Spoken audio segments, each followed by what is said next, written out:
Hey, what's going on, party people? Robert Jenkins here, coming to you with the seventh episode of the North Star podcast. I'm going to try to launch right into it today without too much shimmy and shimmy shally, or dilly dally. What I want to talk about is leftist propaganda, black guns, and the souls of black folk.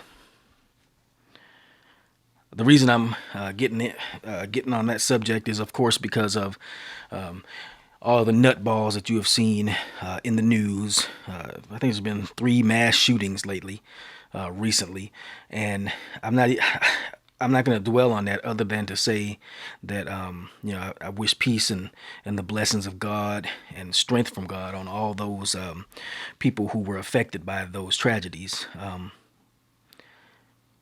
I don't know what could have been done to prevent those shootings, but I do know that taking away anybody's guns is not going to prevent shootings like that. So that's kind of what I want to talk about today. Is this leftist propaganda? You can't call it anything but that. It's leftist propaganda, and sadly, it is no longer just the domain of the far left lunatics, but that same leftist propaganda is creeping into the Democratic Party or the Democrat Party. And there's no way around it. I hate to call names, I hate to point fingers, but I don't hate telling the truth, and that's what I'm gonna do. Tell the truth as far as I can tell, as far as I can see it. So yeah, leftist propaganda, black guns, and the souls of black folks. Now, before we go too much further, I want to start out by setting some definitions, and these are real definitions. These are not the propagandistic definitions that one gets when you're listening to leftist sources, leftist propagandists. When I say black guns, what I essentially mean is modern day sporting weapons or modern day sporting rifles, essentially. Commonly referred to or commonly thought of as AR-15s and the AK-47 variants. They're not true AK-47s because they're not fully automatic. And see, therein lies the whole point of why saying the word assault weapon is a propaganda move, and it's why we refuse to use that term. These are not assault weapons. All weapons, by definition, can be used to assault somebody. This pencil can be used to assault somebody. Have you ever seen John Wick? You know the joke in John Wick about the pencil? He's the only man I know who killed a whole bar or something like that with a pencil. If you assaulting somebody with something, it becomes an assault weapon. The left, the lunatic left, I would have to say, uses this term assault weapons to make common everyday weapons, common everyday articles seem like they're some terrible weapon of war. But that's, like I said, it's propaganda, and I'm going to demonstrate that in several ways. And remember that phrase, weapons of war, the terrible weapons of war. Remember that, because I'm going to get to that later. So when I say black guns, I'm talking about AR-15s and AK-47s, modern sporting rifles. Just in case anybody out there is not familiar with it, neither the AR-15 nor it's really, I guess it's the AK-74. Because AK-47 is a civilian version of the AK-47. I think that's the correct terminology there. Neither of those weapons are fully automatic. They are one trigger pull, one bullet fired weapons. In other words, they're the same thing as any other weapon that you could buy, any other firearm that you can buy off the shelf from any firearms dealer, even Walmart. These are the same type of weapons. They're not weapons of war. You pull the trigger one time, you get one bullet. That's called a semi-automatic weapon or a semi-automatic action. And that, like I said, that encompasses most weapons that you see today. You can buy fully automatic weapons. Those are actually, in the case of the AR-15, the fully automatic military version is called the M16 or the M4. Those variants are military weapons, but the key difference is they're fully automatic. The true AK-47 is fully automatic. You can buy those weapons, but guess what? They're not even the average person. They're far beyond the reach of the average person. I've seen a fully automatic M16 at a gun show. It was $16,000, whereas you can get a fully loaded AR-15 for, in some cases, less than about $1,000. So it's a semi-automatic is about $1,000, $1,200, $1,500, depends on what you want to spend on it. And the fully automatic version of that is $16,000 at the last one I saw. On top of that, you have to go through special vetting. The government gets your fingerprints, social security number, blood type, saliva, to smell your breath, check your oil and all kind of stuff. And when I say check your oil, some people know what that is. You can't just get a fully automatic weapon. You cannot buy those without the government giving you special license to do so. Then you have to pay an additional several $100s, I think $200 or $300, to get a special license to own that fully automatic weapon. But the common weapon that people buy off the shelf that looks scary, these black guns that look like military weapons, just to set the record straight, they are not military weapons. They are the same type of weapon.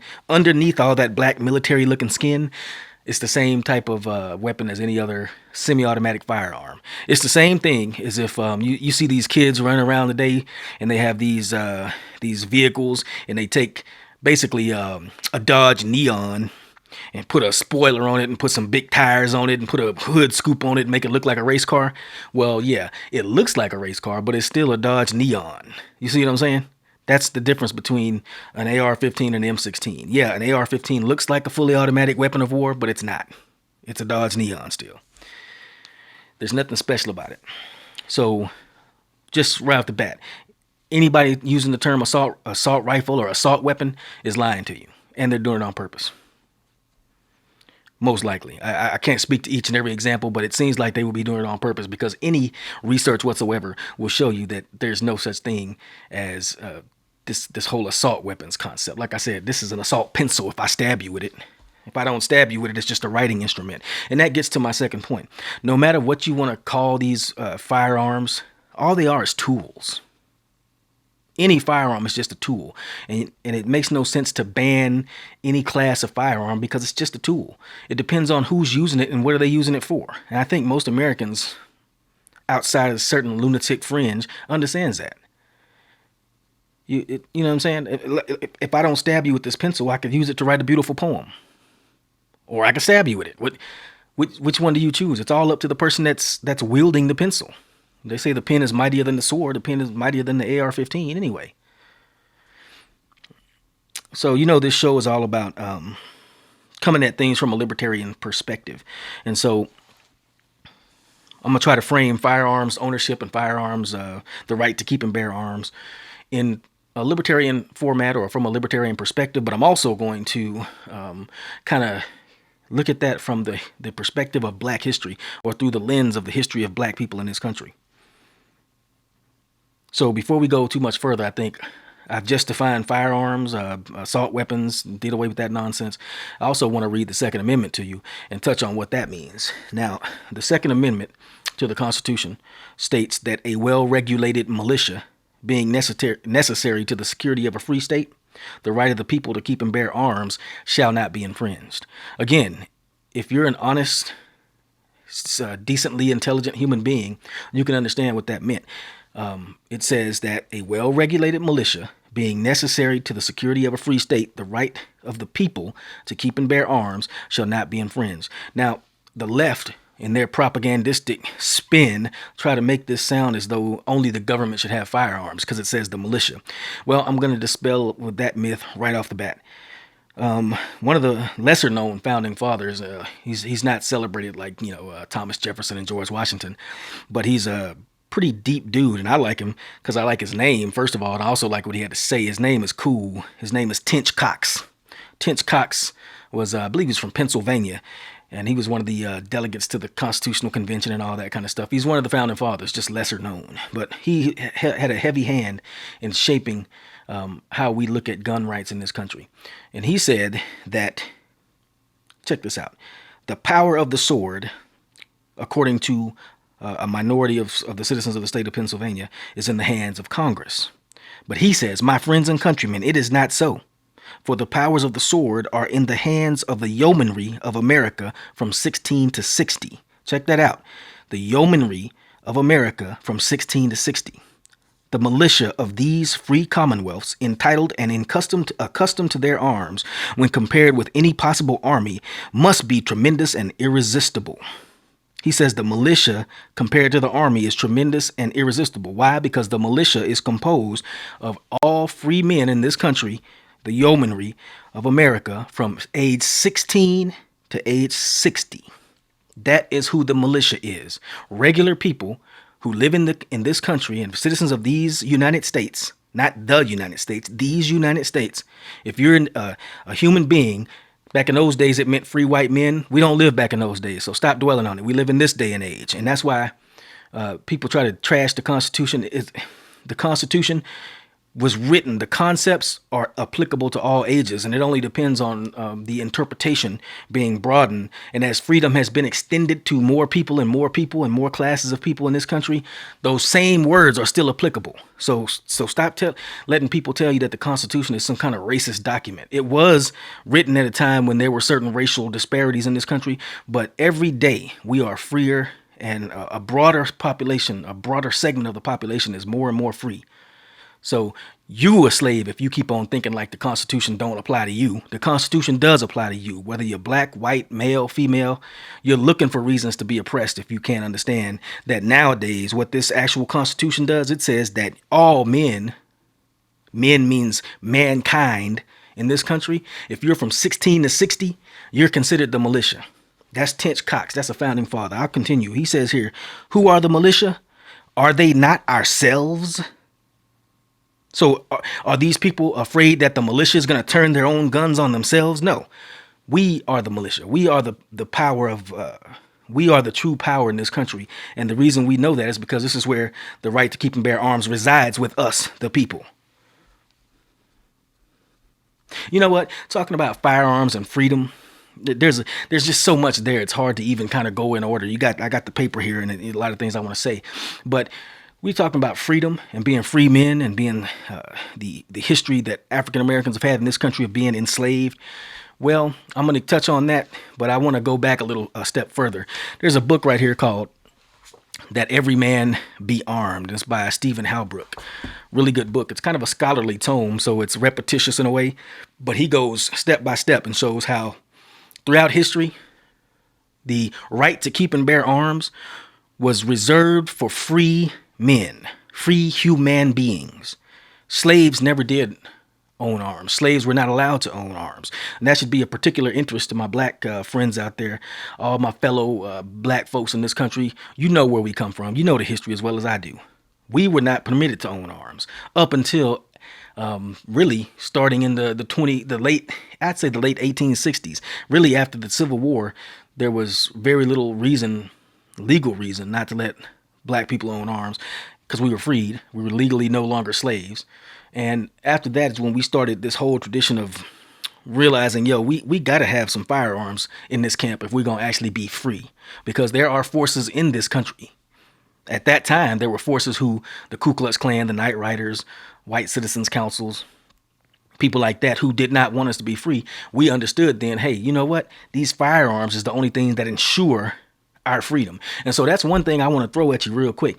When anybody out there, I don't care who they are, they're claiming to have your best interest at heart, but they're saying you shouldn't be allowed to own firearms. What they're really saying is they don't want you to be able to ensure your own freedom. There's no bones about it. There's no two ways around it. This is what they're saying.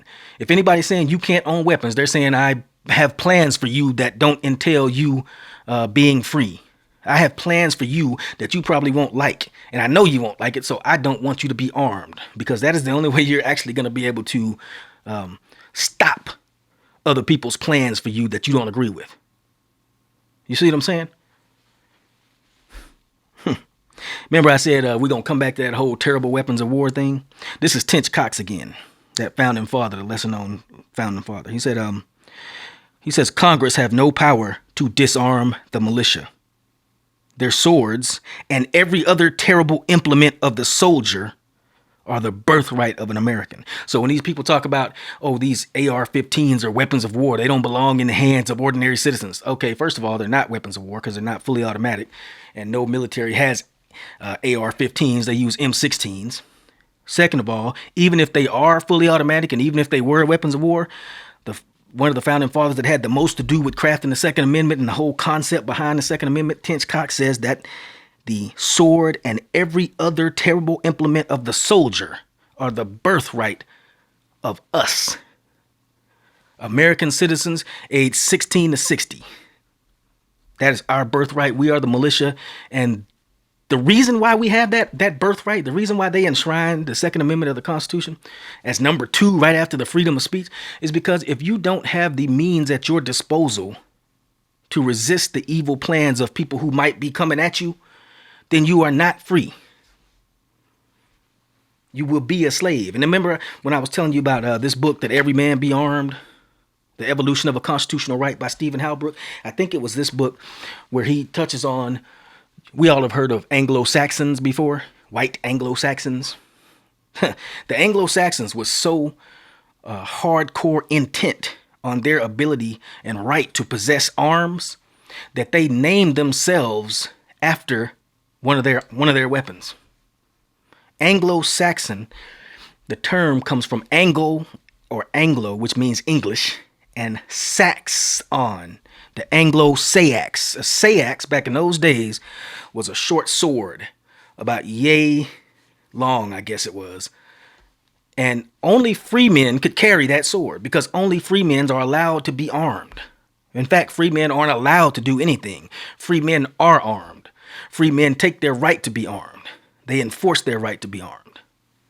So when you say the word Anglo-Saxon, what they were saying is we are Angles or Anglos and we are free. And you can tell because I got my sax on.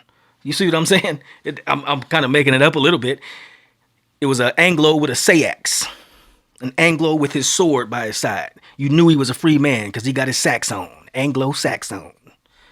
Well, I'm not Anglo-Saxon. I think I got some Anglo-Saxon in me, along with African and Cherokee, Kiowa Comanche. But I am a free man. I got my sax on too, and my sax is an AR-15. I got my AR-15. I got AK-47s. I believe in all the terrible implements of war. Why? Because I'm a free man. I reserve that right unto myself to be able to defend myself against anybody that wants to infringe upon me and make me not a free man. But let me get back let me calm down a little bit. See, I be getting excited when I talk about firearms. Why? Because I don't know. It's just it causes a rise in the blood pressure. You know what I'm saying?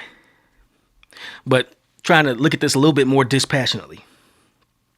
I said I was going to examine gun rights through the lens of African Americans' historical experience in this country.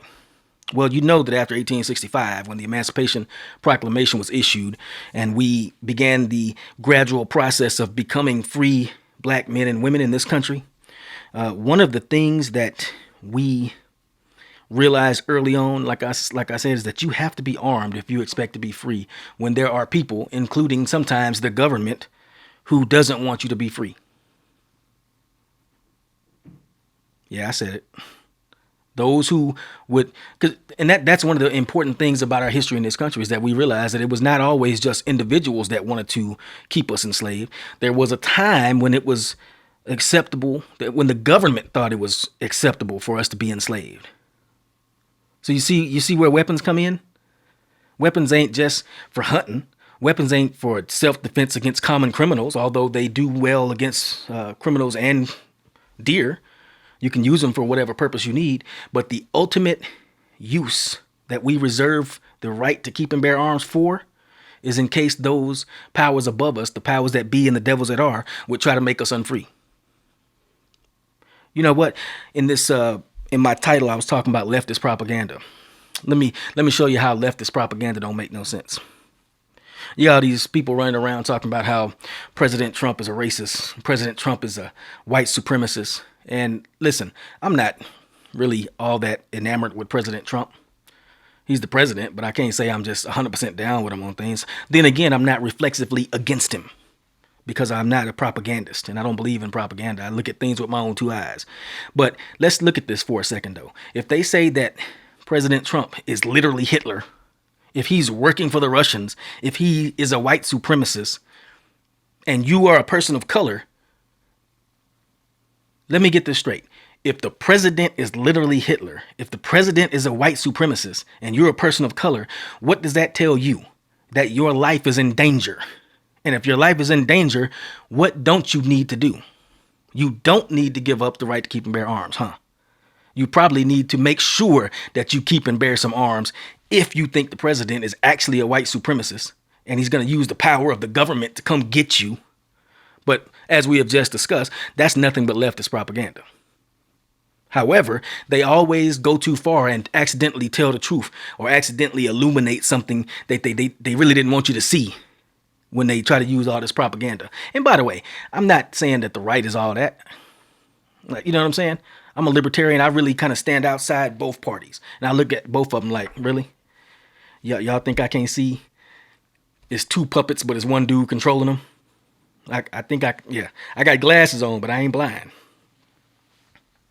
What I'm saying here, though, is that, yes, they accidentally told you the truth with that propaganda. There are times when you need to keep and bear arms because even the very government might be against you. Or some large group of the population might be against you. Or if you're a minority in this country, like African Americans were in some parts of the country, there were some parts where we were majorities too, but we were minorities in the fact of the power that we had. However, the gun is the great equalizer. So you can be a lonely black farmer out in the middle of nowhere, out in a rural area, and even the local cop is a racist, and all of him and his buddies trying to come get you. But guess what? You got the right to keep and bear arms. So you have just leveled the playing field. And if you don't believe me, don't take my word for it. I'm gonna go over some quotes for you. These are quotes from some of our elders, our ancestors in the black struggle in this country. Everybody knows that Malcolm X was pro-gun, but there was a lot of other pro-gun people who weren't as adamant and who weren't as overt about it. There was a time when 1906, there was Atlanta race riots, and W.E.B. Du Bois was in Atlanta, and guess what? It says W.E.B. Du Bois paced his floor with a Winchester double-barrel shotgun and 24 rounds of shells filled with buckshot. So he had a double-barrel shotgun and buckshot. When they was outside doing all that race rioting in Atlanta, even the eminent scholar W.E.B. Du Bois was walking around looking like Brother Malcolm at the window. You know what I'm saying? There was a gentleman that I had never heard of, just did a little research for this episode. His name was John Salter. Everybody is familiar with the sit-ins at the counters, the lunch counters and stuff like that. Well, he was one of the guys who was kind of an unsung hero, I guess, and he was actually behind that strategy of doing this sit-in stuff. Guess what he said? He said, "I'm alive today because of the Second Amendment and the natural right to keep and bear arms." You see what he said? The natural right. That means the God-given right. That means because you exist as a human being, you have the right to defend yourself. And I'm gonna swing back around and get into that libertarian concept in a minute. But I'm gonna finish reading this quote right now. He said, "I'm alive today because of the Second Amendment and the natural right to keep and bear arms." Salter said that I always traveled armed when I was doing civil rights work in the Jim Crow South. Like a martyred friend of mine, Medgar Evers, the NAACP staffer that was brutally shot down.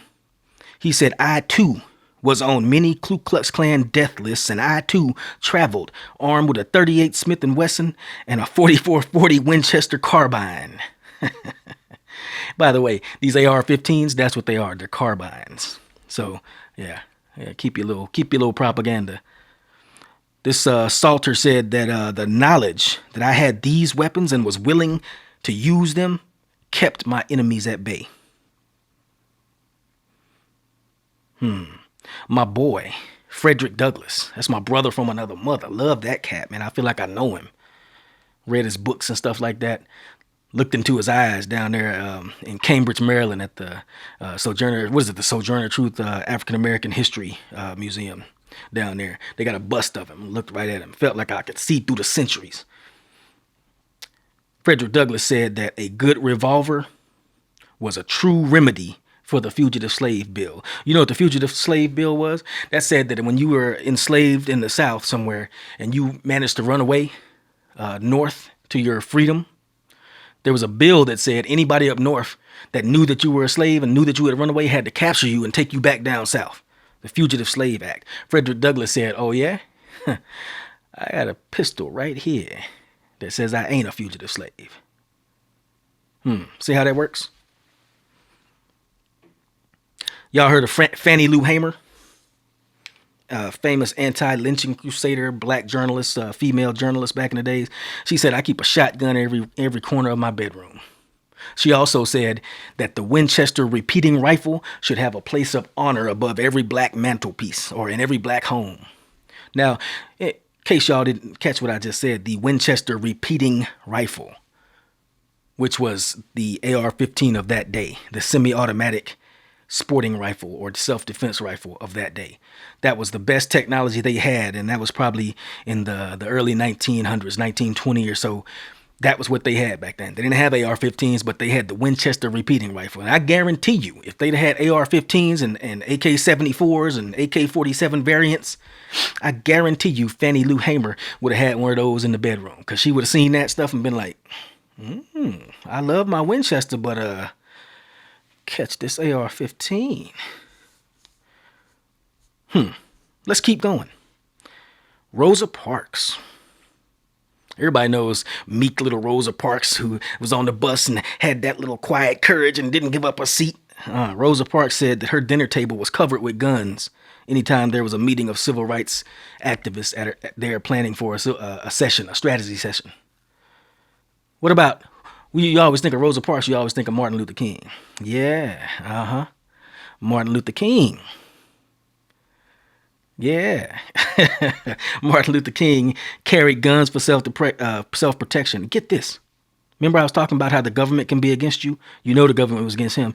He applied for a concealed carry permit, and he was denied by who? Of course, the authorities, the government authorities in his area, who were, of course, white racists, Democrats most likely. He was denied his concealed carry permit. Why? Because they know that if you're able to keep and bear arms, you don't have to bow and scrape and give in to the will of those who wish to do you ill, do you harm. Martin Luther King also said that the principle of self-defense, even involving weapons and bloodshed, has never been condemned, even by Gandhi. That's Martin Luther King right yonder. So what I'm trying to say, and another thing, another kind of unsung hero, heroes but unsung chapter of the civil rights struggle were the Deacons for Defense. I think I got that book over there, book about the Deacons for Defense, and really in Louisiana, Mississippi, and areas in the Deep South, it was the Deacons for Defense who actually provided bodyguards, armed bodyguards for the civil rights workers. And that's when Rosa Parks said her table was piled up with guns. I suspect there was Deacons for Defense there. These were churchmen, by the way, Christians, who provided quiet background security, strapped with, I'm sure, Winchester repeating rifles. And like I said, if they'd had AR-15s, I guarantee they would have sold their clothes and bought some, like Jesus told his homeboys in the Bible. He said, yeah, you got any swords? He said, we got 2. He said, if you don't have none, sell your cloak and buy some swords. And Peter said, we got 2. And Jesus said, it is enough. It's a God-given right to possess tools that will help you defend your life. And that's the libertarian position on it. The libertarian position on firearms ownership would probably be something like this. So every man and woman, when I say man, you know what I'm talking about. I'm talking about every human. Every man has the right to own private property. And the first and most important property that you own is yourself. You are your first and most important private piece of private property. And as such, you have the God-given right to defend your private property against unjust invasion or use of force by other people. On top of that, speaking of property, if you own a firearm, that is property. So you have the right to possess property as long as you're not using it to damage somebody else or hurt somebody else. In fact, in libertarian philosophy, the only proper use of force is in self-defense, to defend your private property. Again, yourself. You yourself are the first and most important form of all private property. You own yourself. Nobody else can own you.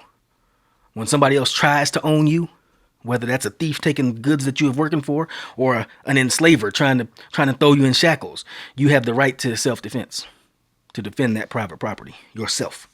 Guns are just tools. Now, yeah, we had these shootings, and it is terrible, but we can't let that deter us from the fact that we didn't shoot anybody. If you are a law-abiding citizen, you have never harmed anyone, then there is absolutely no cause whatsoever to deprive you of any of your right to keep and bear arms. And when somebody tries to do that, all they're doing is showing you and telling you that they are a tyrant. They are someone who has plans for you that they know down the road, you ain't gonna like them plans. So they know they got to disarm you first. You know what I'm saying? You walking in, some shady character tell you, hey, you don't need no guns in here, man. Leave your guns over there. And you looking at this cat like, you think I'm going to put my weapons down looking at you? Look how you look, how shady you look, the bad vibe I'm getting from you. The very fact that you telling me I don't need no protection tells me I need protection. A lot of times people on the right, Republicans and others, talk about the Democratic plantation. And they have a point when they talk about how the Democrat Party is like a plantation. Because, when we were enslaved in this country, we couldn't own weapons because as we just discussed, slaves did not own weapons. Only free men have the right to own arms, right? So when we were enslaved, we could not be caught with weapons. And if you were, there were serious repercussions. You was catching a serious whipping or death. You might even be put to death for it. Especially after people like Nat Turner and others showed white people that they was right to be afraid of letting black people have arms. Because sometimes some black people was like, yo, you give me a weapon and see what happens, right? So that was during slavery. That was when you were on the plantation. You were not allowed to keep arms as a black person in this country, as an African in America. Now, here's the sad parallel and why they call the Democrat Party the Democrat plantation. Because in every big city in this country that you can think of that's run by Democrats, that's heavily black, like Baltimore, Philadelphia, Chicago, start naming some heavily black cities that are run by Democrats, you do not have the right to keep and bear arms there. And not only do you not have the right to keep and bear arms there, but that is where all the gun violence takes place. When you look on a map that shows the locations where the most gun violence takes place, the most gun crime, it's like neighborhoods. It's like small portions of each city. It's not even just the inner city of like Baltimore. It's not even just Chicago. It's certain neighborhoods in Baltimore and certain neighborhoods in Chicago, certain neighborhoods in New Orleans, D.C., Philadelphia, Oakland. It's certain neighborhoods there where all the violence takes place. And I give you one guess what kind of neighborhoods they are. The heavily black neighborhoods, predominant black neighborhoods, and they're run by Democrats. The state and local governments in those places are heavily Democratic and have been for, in some cases, 50, 60, 70 years. So in those plantation areas, you are not allowed to own weapons, and yet they have some of the heaviest gun casualties in the whole nation. And yet in those places where you're not allowed to own weapons, I say you're not allowed to own weapons because if the last time I checked, like in Baltimore and New York and places like that, if you even have a firearm, you can't get a license to have one. And if you do get caught with one, it's like penitentiary time. You see what I'm saying? You just have a fire. You're not a bad guy, but you're in the middle of practically what is a war zone, and you have something in your pocket to protect you, and you get caught, you going to prison, not jail, prison, just for having it.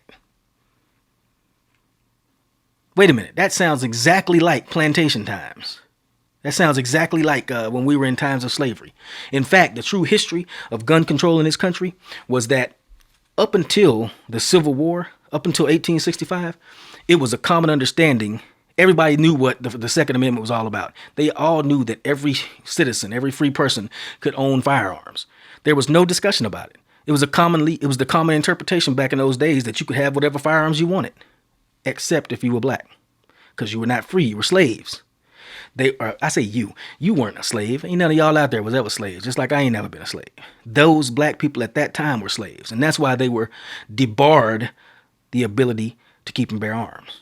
Now, after 1865, when those black people were freed, when black people in this country were freed, that's when it began to dawn on them and white people that, hey, we free.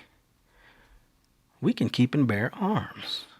And white people said, whoa, they free. They can keep and bear arms. And that is when you got the first gun control laws in this country. After the Civil War, when black people were freed, certain white people who were afraid of black people having power said, oh, ho, ho, ho. Whoa, whoa, whoa, whoa, whoa, whoa. Back up. Slow your roll, son. We can't let these cats have guns. And they say, why not? They free. Yeah, but they can't have guns. We got to have some Jim Crow laws. We got to have some black laws. Yeah, we got to have some citizens councils. Make sure these cats don't get no weapons. And that very act of trying to scare people into not having weapons, of course, makes people say, dang, we need some weapons. Oh, and we free now. We can have weapons. So when you have politicians up here talking about making gun control laws, that's the first thing I think of. Like, I'm a free man. Why you don't want me to have weapons? What you scared of? What kind of plans you got for me that you think I don't need to be armed about? Yeah. The sad thing is, ladies and gentlemen, you can't legislate evil and you can't legislate crazy. And these people that do these mass shootings, they are either evil, crazy, or both. I don't know anybody that's ever been involved in a mass shooting. Because I don't know anybody that's evil or crazy. However, you can look on the news and see evil and crazy surrounds us. And in a situation like that, when you know that you are surrounded by evil and crazy, yeah, you definitely need to be armed. And I think really the only question before us is, are you a slave or are you a free man? If you consider yourself a free man, you think you free, then I would submit to you that one of the duties, that rights and responsibilities that free men possess is the ability and the duty to own firearms to ensure your freedom. You know what? I don't want this just to be theoretical. I don't want this to be hypothetical. An exercise, a scholarly exercise in the recitation of historical facts. I'm gonna tell you some real stuff from real life about real firearms encounters that I've had, and people that I know have had. My little brother, John, was also an Air Force veteran, and there was a time several years ago when he was stationed. I think it was up in Montana. And for those of y'all who don't know, there's certain places in Montana where they have these lovely citizens that we call skinheads. So my brother told me one day he went to the store to get some cigars. And of course, some Black & Mild cigars. I was gonna say the bane of my existence. I used to have an affair with those cats. I broke it off several years ago, and I'm glad. But he goes to the store to get some Black & Mild cigars, and he said he went in the store, got the cigars up in Montana here somewhere. He comes out. And as he's walking, let me go back. So as he was walking into the store to get the cigars, he said there was a white guy in the parking lot said something to him. And he didn't quite catch what he said. So he was like, oh, hey, what's up, man? So he goes in the store, gets the cigars. He's coming out and he's getting ready to open one and light it up. And the guy said, hey, man, can I get a light? The same guy that said something to him when he was going in the store said, hey, man, can I get a light? And my brother was like, yeah, you can get a light. So he gave him a light, lit his cigar. He was standing there puffing his cigar, getting ready to walk off. And the white dude said, so, hey, man, ain't you worried about all these skinheads out tonight? And my brother was like, huh? And he said he looked down and he had on them boots. They call them manure kickers. They call them something else, but I'm trying to keep this PG. He had on those manure and kicking boots with the I think it's the red shoestrings or the white shoestrings laced all up. That's it's one of the things that skinheads, one of their preferred methods of attire. So my brother says, as soon as he looked down and saw them boots, he realized, oh, this dude's a skinhead. And he looked up, he is a skinhead. So he started walking away from the dude. He said he looked back, and out of nowhere, skinheads start jumping out like ninjas, like,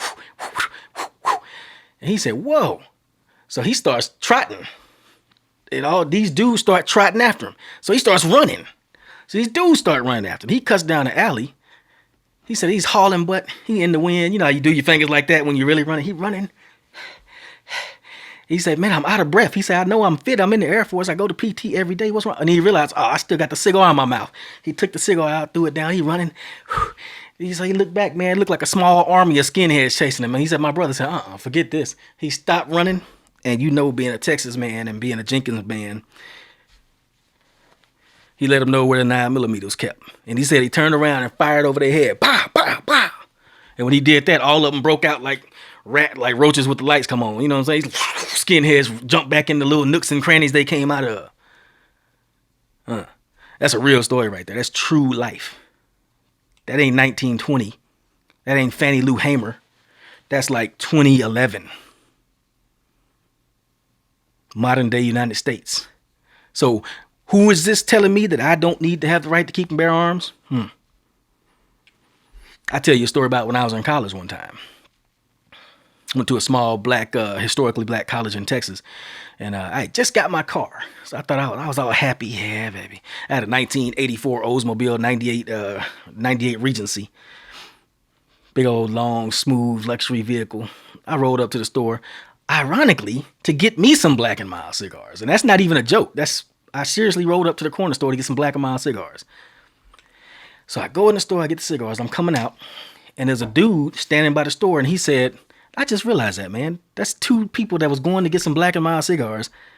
Two Jenkins boys that's going to get some Black & Mild. Anyway, and this is like 10 years apart, 10, 12 years apart. But anyway, so I go in the store, I get the cigars. There's a dude standing out there. When I come out, he says, hey, man, it's a black dude, by the way. He said, hey, man, can you give me a ride? I'm back over there past the college a little bit.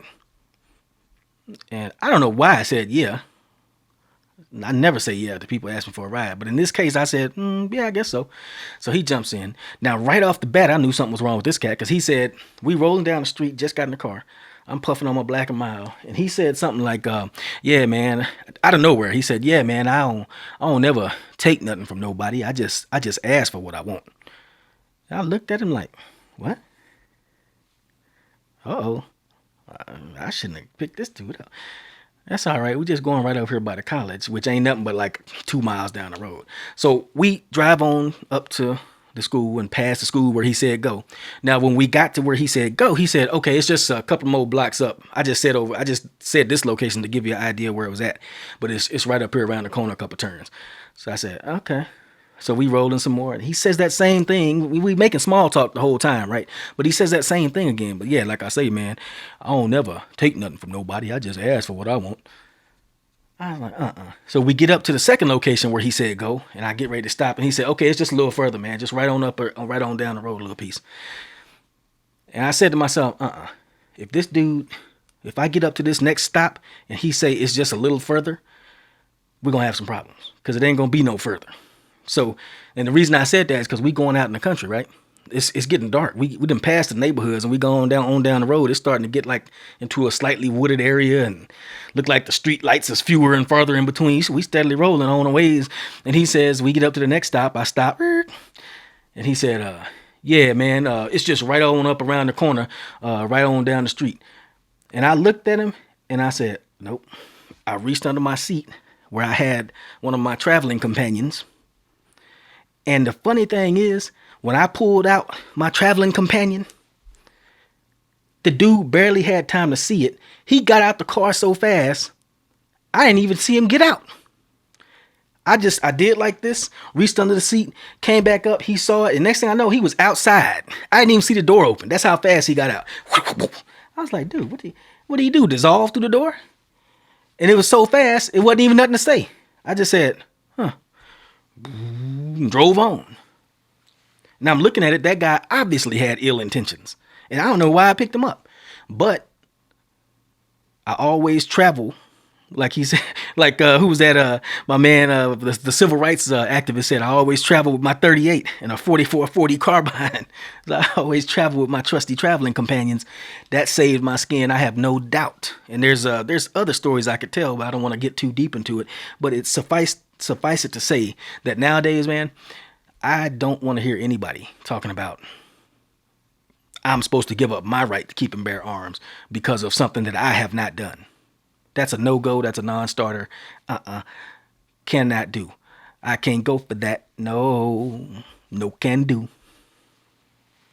Trying to add a little levity to the situation. It's I don't mean to be so serious, but then again, it's a life and death situation. It really is. I guess I'm going to wrap it up. But the question that I want to leave you with is, like I said, are you a slave or are you a free man? Do you want to cower and hope that the government protects us? Or are you going to step up and take personal responsibility and use the tools at your disposal and meet the world head on as a free man? And that goes for women. That goes for homosexuals, gays, transgender. In fact, like I said, there are people in this world who will hold things against you because of who you are, whether you're trans or you're gay or you're a woman or whatever. Dude, remember, the firearm is the great equalizer. You need to get yourself a firearm, get yourself some training. Do it legally. Don't be crazy and get something illegal, because all you're doing is setting yourself up to go to jail. Don't do it illegally. Follow the laws in your area. If you live in an area that's one of these plantation areas that they don't let you own firearms, I would consider moving. I'd be trying to get out of there as soon as possible. That's why I always tell people I'm a Texan in exile, because I'm up here in Maryland. We making our escape plan as we speak. You know what I'm saying? Get back to where they got some common sense. But anyway, are you a free man or are you a slave? You gonna cower and hope the government protects you? Because remember, there's racists and misogynists everywhere, right? Well, if that's the case, it seems like I personally would want to have something in my possession, some sort of tool that I could use to ensure my continued freedom and health and well-being and that of my family. So, ladies and gentlemen, thank you for chilling with me for this time. This has been the North Star Podcast, episode 7. And I am your host, Robert Jenkins, and I would like to bid you 2 digits.